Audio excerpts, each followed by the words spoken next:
Hey everyone, my name is Marius and I am starting up a new company which is called DreamPotion9. I've actually had some people that I've worked with before actually officially starting this as DreamPotion9. However, I've always called this kind of sessions that I do personally advising and coaching people as DreamPotion9.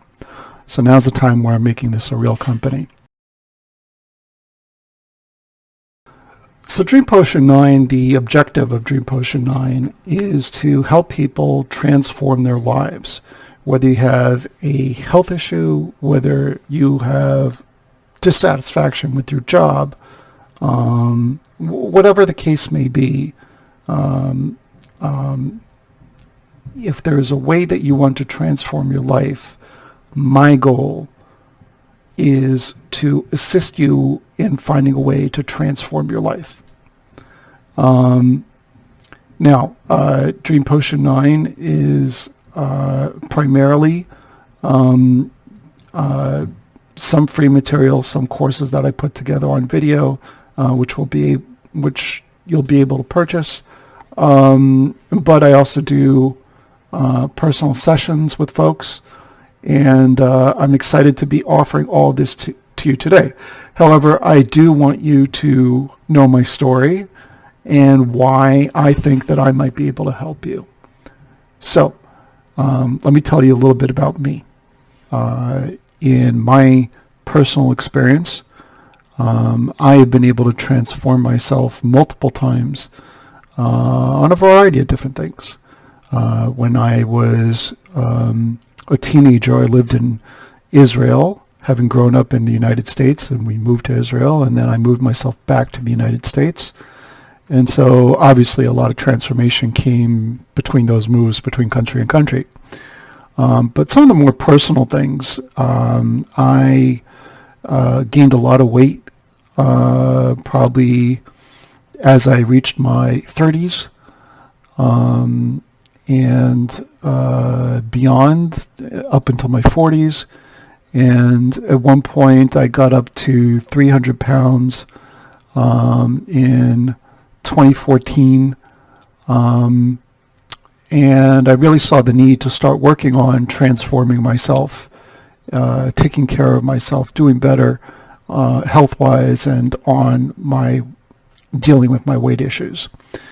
And so I got a personal trainer, which I think a lot of people, would believe that's the answer. And I worked out really hard, and I did get myself down from 300, got down to approximately 280, maybe even a little less than that. And then I hit February of 2015, and during one of these sessions, I was working on a machine called Jacob's Ladder. So I don't know if you've ever gone into a gym and you've seen one of these machines, but Jacob's Ladder is kind of like a pyramid, and it's got these stairs that go up and go down.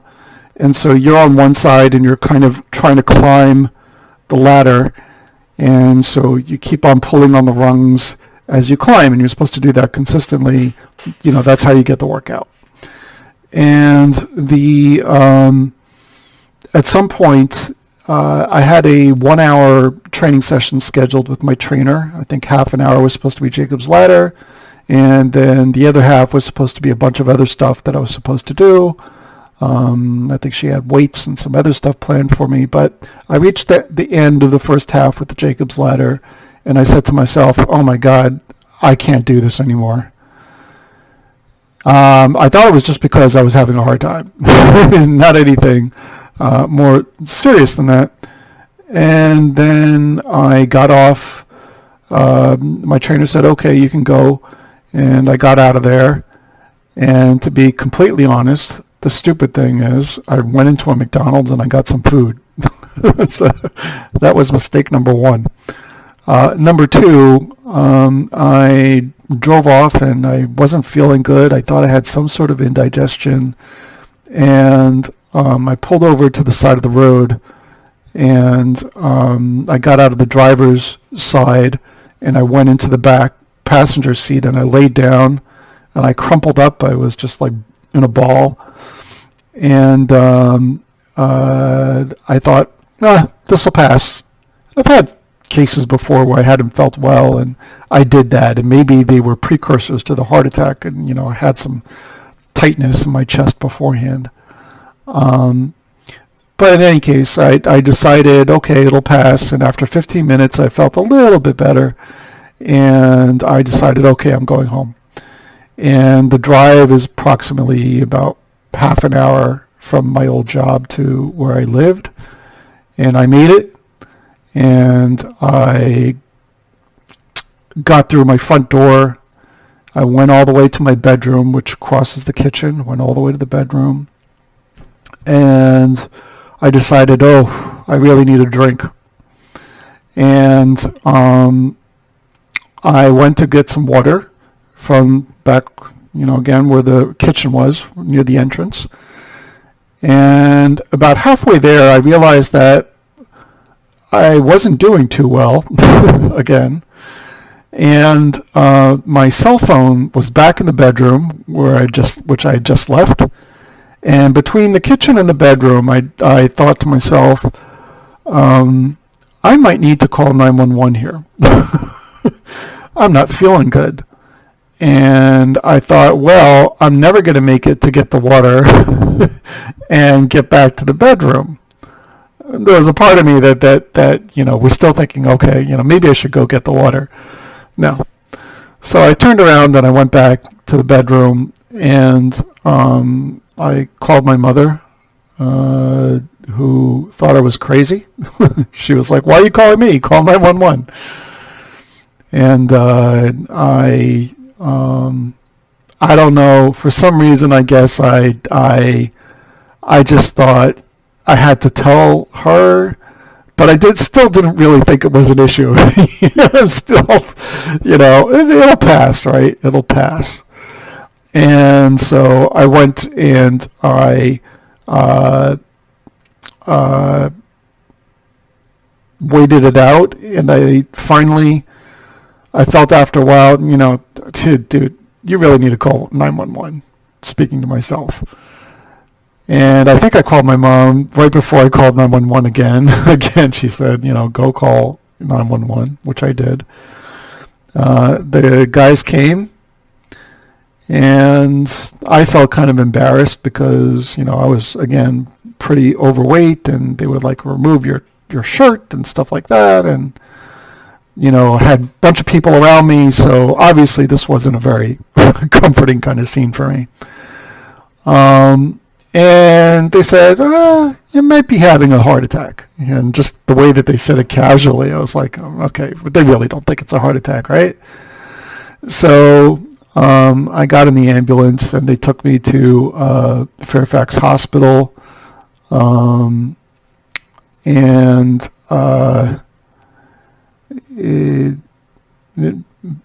Fairfax Hospital, which is, by the way, right off of Merrifield in Virginia, if anybody knows where that is. And they said, you're having a heart attack. Once I got there and the doctor checked me out, which is funny because I actually felt better once we got to the hospital, and I was sitting on the edge of the table, and I was like, but I feel fine, No, you're having a heart attack, we need to go and do surgery. Okay. So I got the anesthesia, and I went out like a light, and I woke up, I think it was about an hour and a half or something like that later. I'll have to check this with other people. But they did the first procedure where they went through the hand, where they put a balloon, and it goes all the way to the heart, and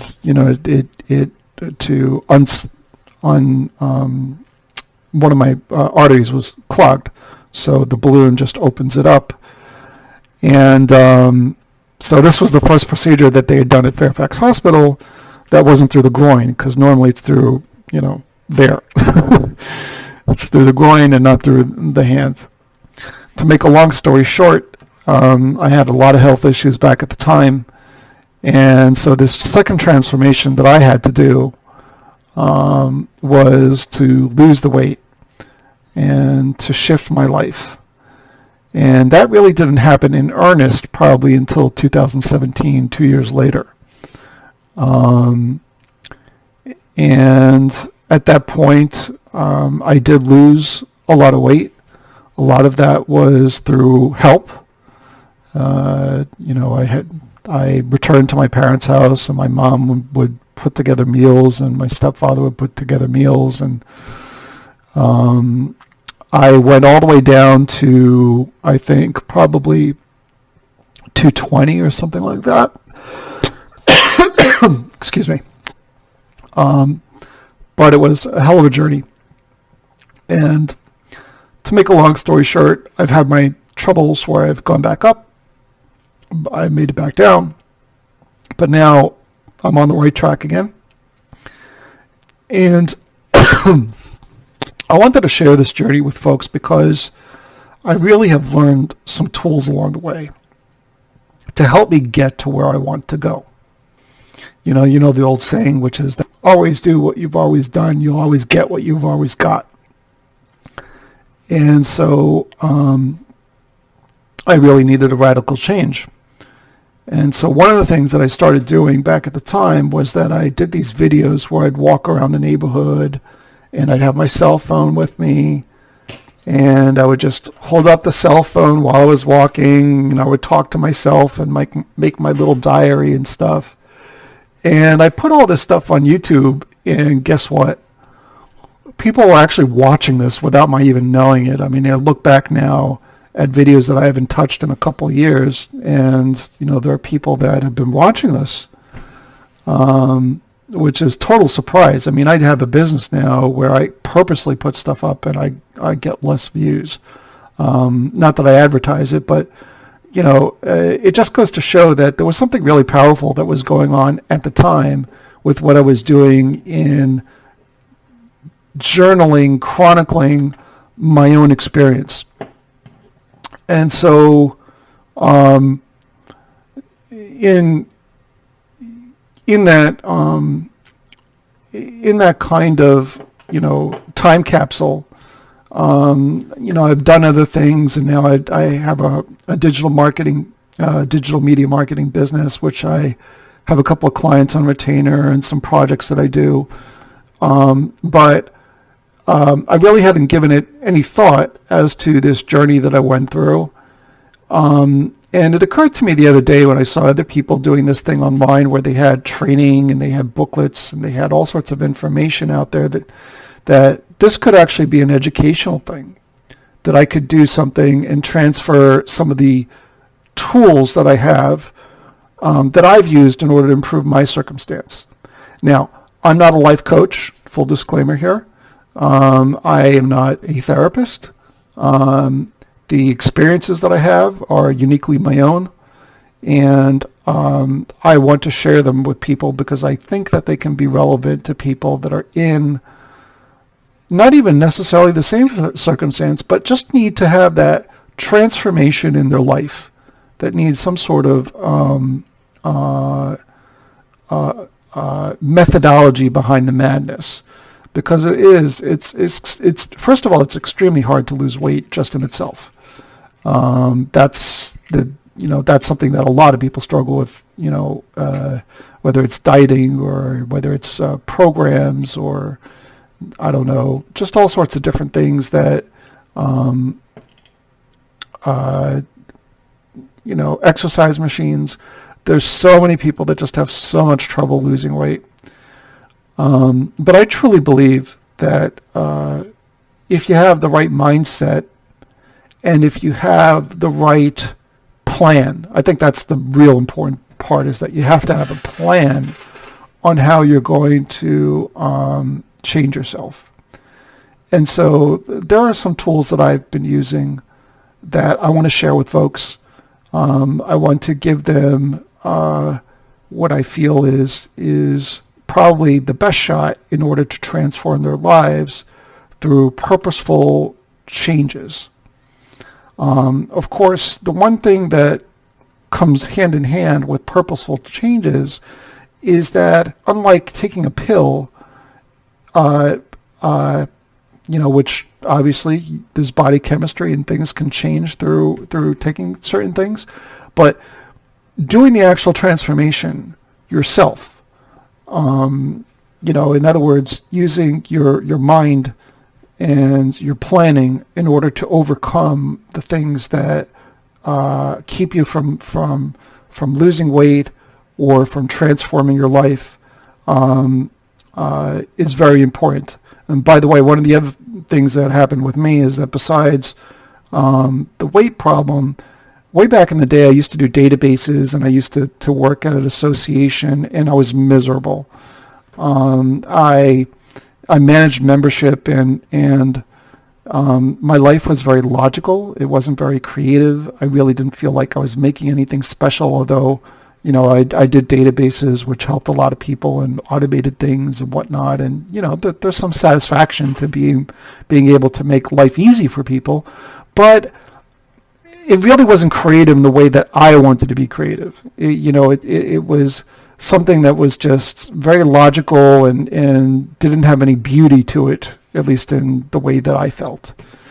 And so in addition to the personal transformation physically, the other transformation I was also undergoing was shifting my life from a logical / unfulfilling life of work that I really didn't enjoy and I really didn't want to do, working hours that were draining for me.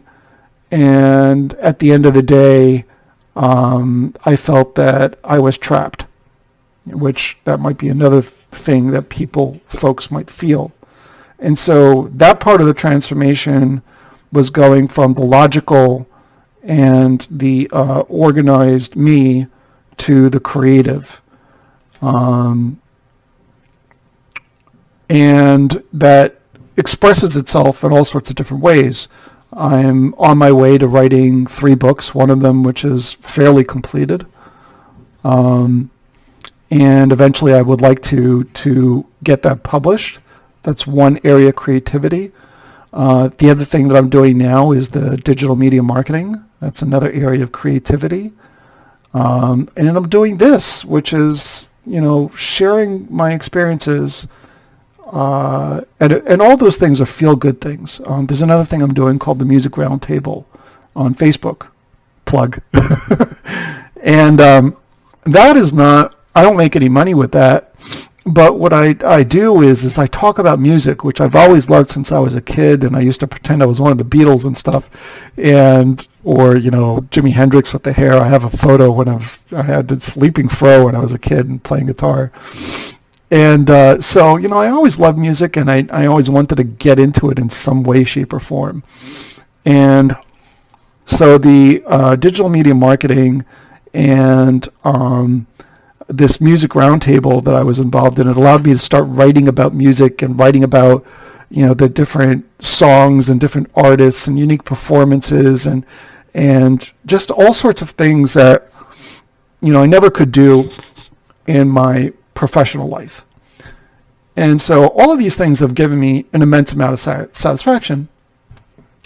But again, they were part of a transformation that was when I started to ask myself, what is it that I wanted from life? Now, if any of you folks have actually read Think and Grow Rich, there's a passage in there, by the way, it's by Napoleon Hill, Think and Grow Rich. There's a passage in there that talks about how taking your life from a particular circumstance and transforming that can be done through various means, like, for example, autosuggestion. I stopped smoking because of autosuggestion. I kept on feeding my brain messages about smoking, and one day I got sick and tired of smoking, and it was the smell, and it was getting on my clothes, and it was me, and one day I just couldn't smoke anymore. I'd pick up a cigarette and I couldn't do it anymore. That's one methodology. transforming your career, transforming your physique, transforming your mental attitude, though, is fundamental towards any kind of change.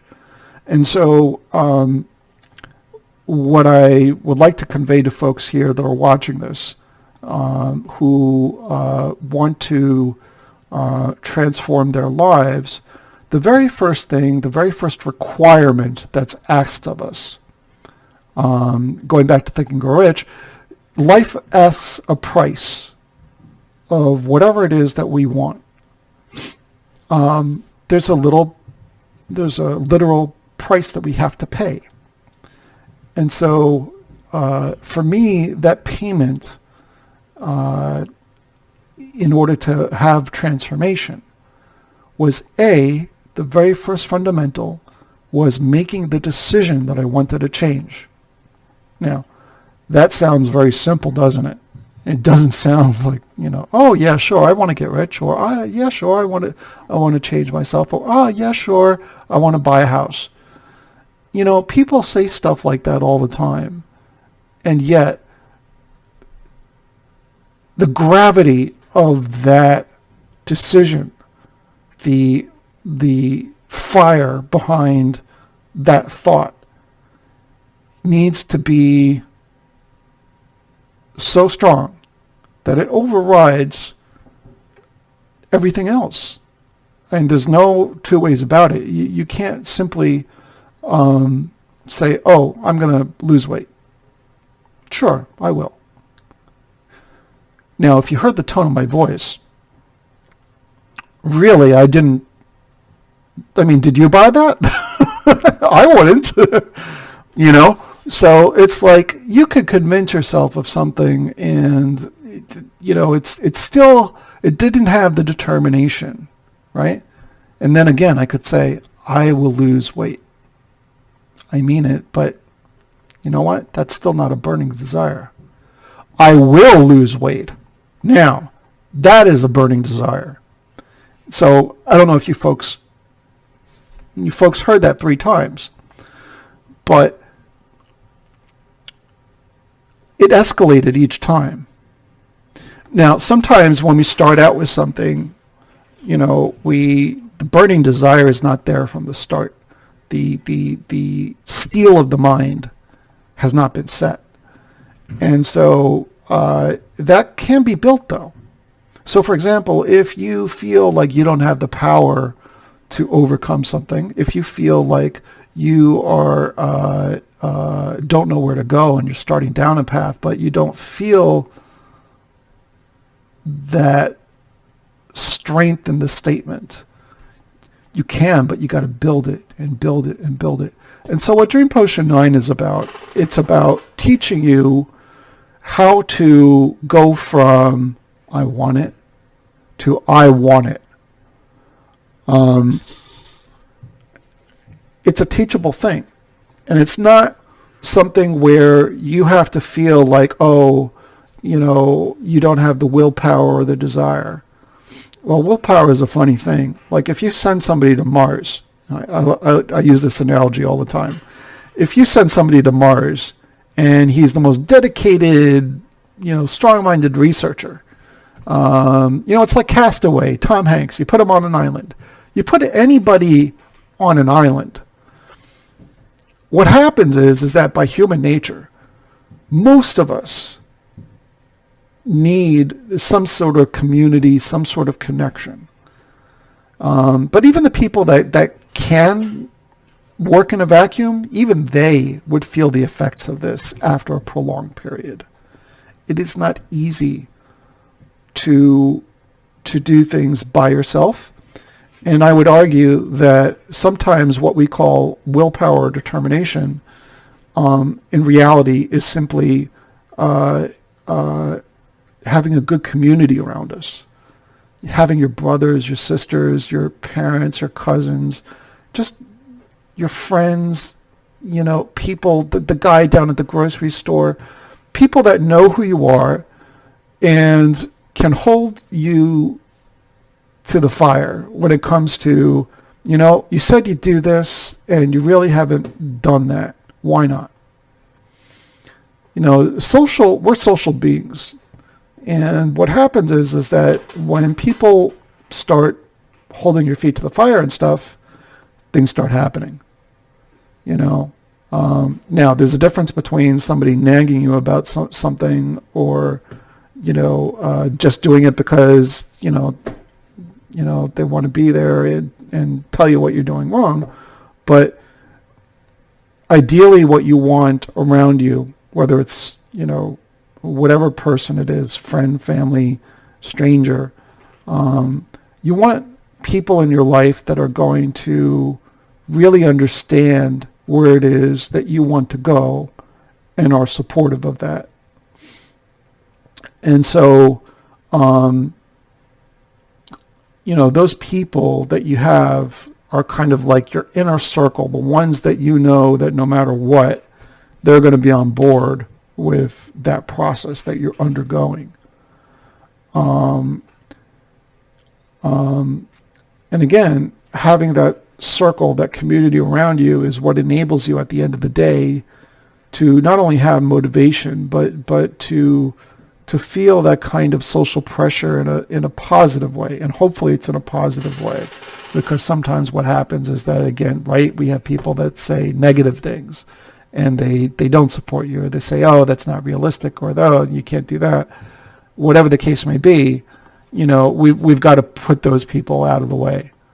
We've got to take those people out of the equation. And so to kind of wrap all this up, DreamPotion9 is about transformation. It's about having the right tools for you to perform your transformation. It's about having the right people around you that help assist you, your co-conspirators, to help you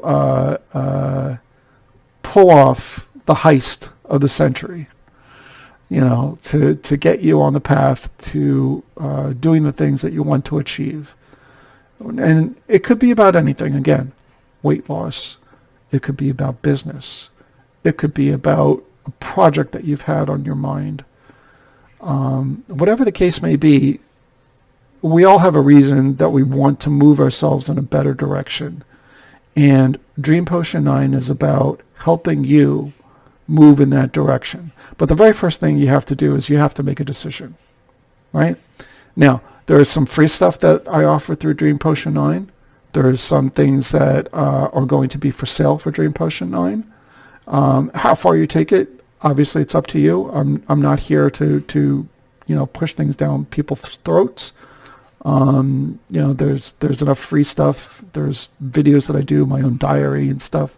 Those are all things that people can turn to for help.